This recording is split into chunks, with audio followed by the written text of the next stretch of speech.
Bonjour, aujourd'hui on se retrouve de nouveau pour créer un ISO de Windows 11. Mais ce coup-ci, je vais utiliser la version de Christitus, l'outil qui permet d'optimiser Windows. Il permet aussi de modifier une ISO existante pour la rendre ultra légère et sans bloatware et plus facile. Donc, comme la dernière fois, il suffit de télécharger sur la page Microsoft là, l'ISO de Windows 11. Je refais voir où c'est. Download Windows 11 Disk Image. On fait télécharger. Ça nous déplace sur la langue. On choisit la langue. Je confirme. Là. Et là, on peut télécharger. Voilà. Et il télécharge, il n'y a pas de problème. Oh, ça je télécharge même très vite. 200 mégaoctets par seconde. Bon. Maintenant, on va sur l'outil de Christitus. Christitus, donc voilà, il a une page web, c'est un spécialiste du software, machin. Il a une chaîne YouTube d'ailleurs. Donc il fait voir chaque fois ses nouveautés sur la chaîne YouTube. Et il a surtout créé un tool qui permet d'optimiser et comme je vous disais, de créer un ISO. Pour exécuter le tool, c'est tout simple. Là, il a une ligne de commande, il est là. Il suffit de lancer cette ligne de commande. Ça télécharge le programme. Et ça le pipe dans le PowerShell, ça veut dire que ça va l'exécuter. Il est open source, il se trouve sur GitHub, bien entendu, donc vous pouvez auditer le code source si vous n'avez pas confiance, comme d'habitude. Donc, je copie-colle à ça. Je vais dans le menu démarrer qui est là. Je cherche PowerShell. Voilà, POW. Bouton droit exécuter en tant qu'administrateur. Oui. Je colle le tool avec le bouton droit de la souris. Entrée. Et là, le tool s'exécute. Il est tout automatisé. Voilà, donc je le mets au milieu pour qu'on le voit. Bon, je ne vous présente pas le tools puisque c'est pas ce qui nous intéresse aujourd'hui. Nous, là, je vais aller directement sur le dernier onglet MicroWin. Donc, comme il appelle, MicroWin, c'est l'utilitaire qui permet de modifier l'ISO de Windows. Et ce, très très facilement. Il est conçu pour Windows 11, bien entendu, pas pour Windows 10. Donc, remove la télémétrie. Il va créer un utilisateur qui se nomme User automatiquement. Ça veut dire que quand on va installer l'ISO, il va rien demander. Et il va juste directement va se retrouver sous Windows installé avec tout configuré, tout comme il faut. Donc il pose un internet, donc ça veut dire qu'il crée le compte local, et bien sûr il débloque toutes les applications. Donc voilà, c'est extrêmement facile. On commence, il nous faut le logiciel OSCD img.exe. Donc le premier truc à faire, c'est cocher la case. Et avant que j'oublie, je désactive mon antivirus, parce que c'est mon antivirus, il est en mode paranoïaque que j'utilise. Donc, je refais. Bouton droit sur l'antivirus. Ah, je ne vais pas vous faire voir, c'est dommage. Et on fait la protection est activée, je la désactive. Voilà. Êtes-vous sûr de vouloir arrêter la protection? Oui. Pourquoi je fais ça? Parce que l'outil en question, si on regarde ce qu'il fait, il va éditer l'ISO et modifier le contenu de l'ISO. Ben, c'est bien, ça paraît logique. Et le problème, c'est que l'antivirus, il va péter un câble, il va nous dire que c'est pas normal de faire de ce qu'il fait le soft. Et comme je vous disais, le software sur GitHub, il est parfaitement auditable. Tout ce qu'il fait, c'est auditable. Vous pourrez regarder tout ce qu'il fait. Donc, il modifie des DLL, mais c'est normal, c'est fait exprès. Et c'est pour ça que l'outil de l'antivirus pète un câble. Donc, voilà, donc j'ai coché ma case Download OS exe. Comme ça, si je ne l'ai pas, il va le télécharger seul. Et je fais Select Windows ISO.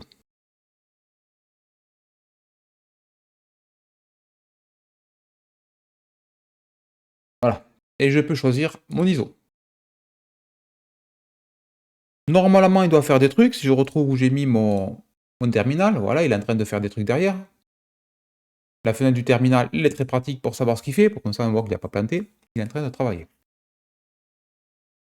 Ah, getting information, c'est parfait. Voilà, sur le laisser faire quelques secondes, c'est pas très long, généralement.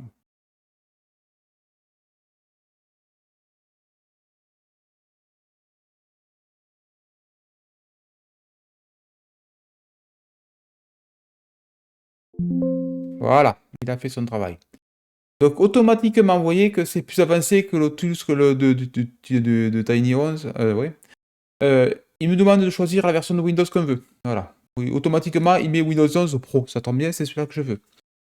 Et Je veux pas faire d'autres trucs, je veux que juste qu'il crée l'ISO. Donc, on peut faire plein de trucs, voilà, mais moi je veux ce qui m'intéresse, c'est créer l'ISO. Donc je clique sur Start. Hop, il m'a mis encore là, je reviens maintenant là, je vais l'appeler Win11 Christus.iso, c'est parfait, enregistré. Et là, on remet le terminal devant pour voir ce qu'il fait. C'est assez long.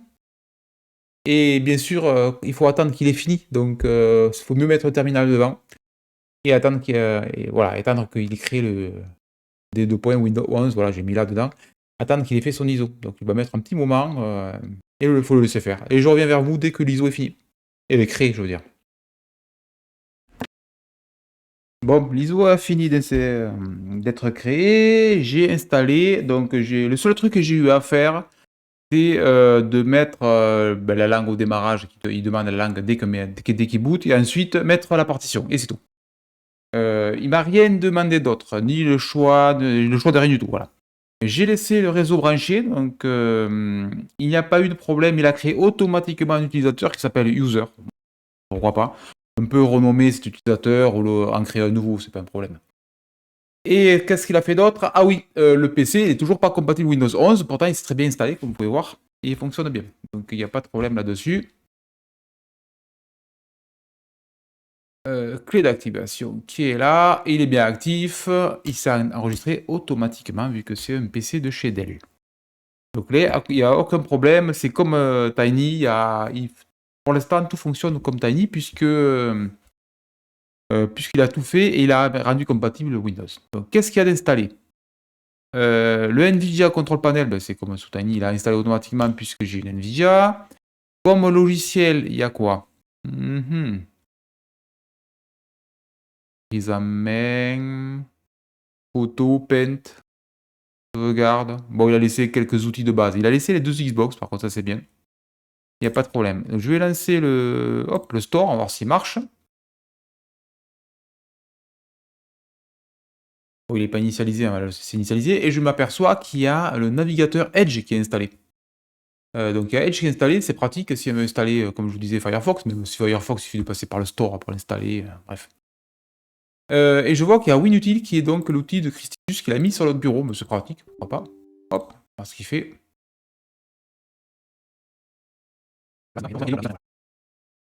Hop, et là il y a l'outil de Christitus qui est lancé, parfait. Bon, il est très pratique cet outil, parce que en plus il est préinstallé, donc il suffit de double-cliquer là. Il permet d'installer un tas de logiciels, vous voyez, super pratique. Les tweaks, théoriquement, ils sont déjà faits, puisque les tweaks... par contre, ce qui est bien, c'est qu'on a accès à ces tweaks-là. Et les tweaks-là, ils ne sont pas activés de base. Par exemple, la Bing Search, on peut désactiver. Les snaps, je m'en fous. Les fichiers cachés, on peut laisser cacher. La search bar. La taskbar. Je veux que le soit à gauche. Les widgets. Voilà, il y a déjà plein de trucs qu'on peut faire tout seul. Ça, c'est pratique. Ok, là, je quitte. Il a lancé derrière mon truc. Bibliothèque.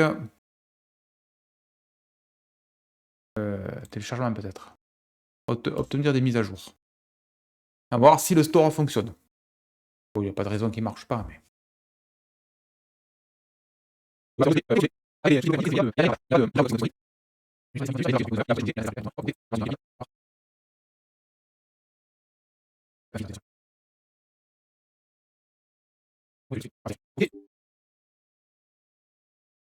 Donc théoriquement, les optimisations, elles sont faites. Il doit consommer 2 Go de RAM, je présume, à peu près.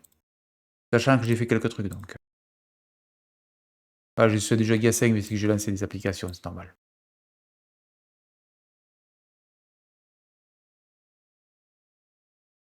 Ça, c'est désactivé. Là, c'est la carte son. Non, c'est bien configuré, il n'y a pas de problème.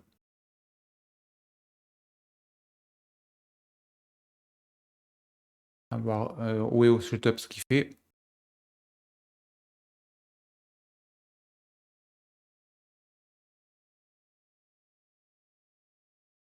Hop. Action, appliquer les paramètres recommandés.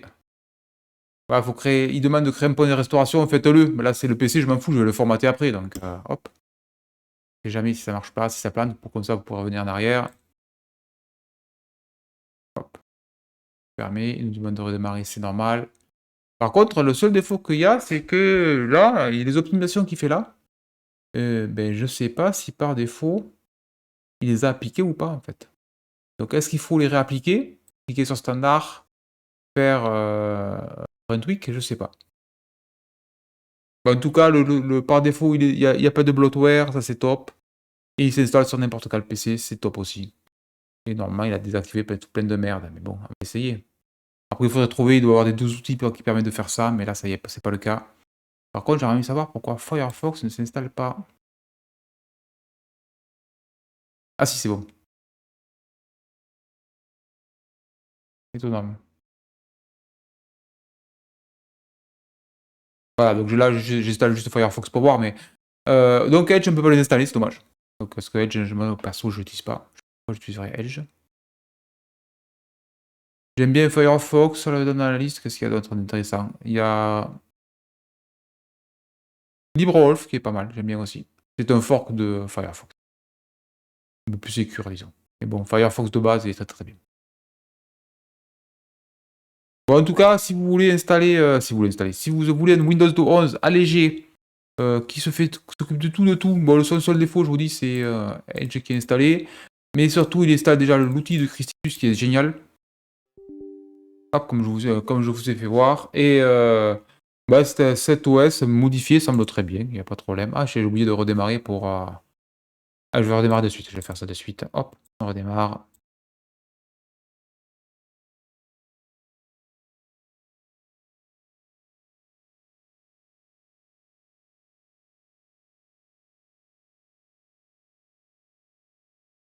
On va voir le temps de boot comme ça, à y être. Je sais pas s'il prend du temps ou pas.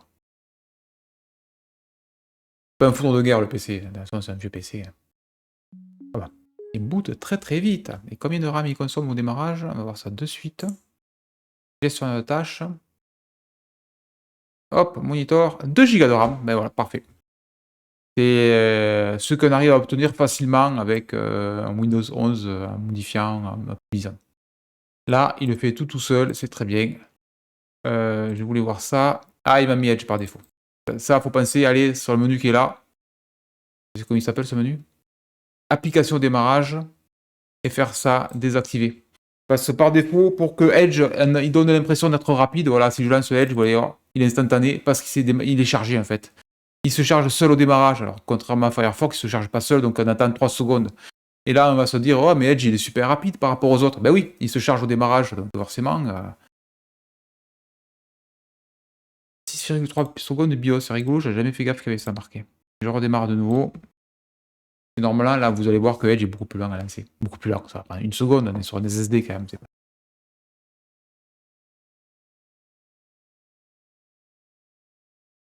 Voilà, en fait, par défaut, si on lance jamais Edge, il n'y aura pas cette bidouille qui fait tout automatiquement. Par contre, dès qu'on l'a lancé une fois, eh bien, il va se mettre dans le auto-lancer et chaque fois qu'on va le lancer, ben, forcément, chaque fois qu'on va démarrer Windows, Edge sera démarré. Voilà, là, Edge n'est pas démarré. Et il a toujours... Ah, 1,5 Go de RAM. Ah ouais. Bah, putain, ça, Edge, c'est pas intéressant de le lancer au démarrage si vous faites 500 mégas de RAM. Ça va monter de suite. C'est dès que je vais faire une opération, la RAM va être consommée. Là, c'est vraiment parce que le PC vient de démarrer et qu'il n'a rien à faire. Mais dès qu'on va démarrer, dès que je vais lancer une application, je vais lancer Edge par exemple. Vous voyez déjà? Voilà, donc il a mis 2 secondes au lieu de 0 secondes. Bon, voilà, hop, on a économisé 2 Go de RAM, super. Voilà, là j'ai lancé Edge, là je sais pas ce qu'il me veut, le truc là, pourquoi il fait ça? Non, l'échantillon, on ne veut pas envoyer des échantillons chez Microsoft. Vous voyez, la RAM elle va monter, voilà, se stabilise à 2 Go, parce que j'ai lancé Edge, mais bon, c'est normal, il n'y a pas de pas s'en faire, mais bon, 1,5 Go de RAM, c'est pas mal, franchement. Paire de Firefox 1, partie de Monsieur s'en fout. Ouais, j'aurais pu enregistrer, mais c'est pas grave. De toute façon, comme je vous disais, je m'en fous, le PC, il va être désactivé.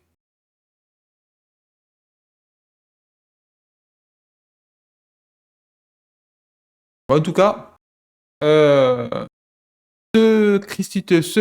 cette modification de l'ISO par Christitus fonctionne très bien, vous pouvez voir. Il n'y a aucun problème, donc il n'y a que là les utilisateurs, comme je vous disais tout à l'heure, sont où mes paramètres? Ils sont là. Si je vais dans un user, je présume. Utilisateur. Ajouter un compte. Moi, ils sont... Voilà. L'utilisateur s'appelle utilisateur. User, il s'appelle. Donc, merci d'avoir suivi cette vidéo. J'espère que elle vous a plu et vous avez découvert une nouvelle version d'ISO modifiée. Et je pense que celui-là, c'est la meilleure version que j'ai pu tester juste à présent de Windows.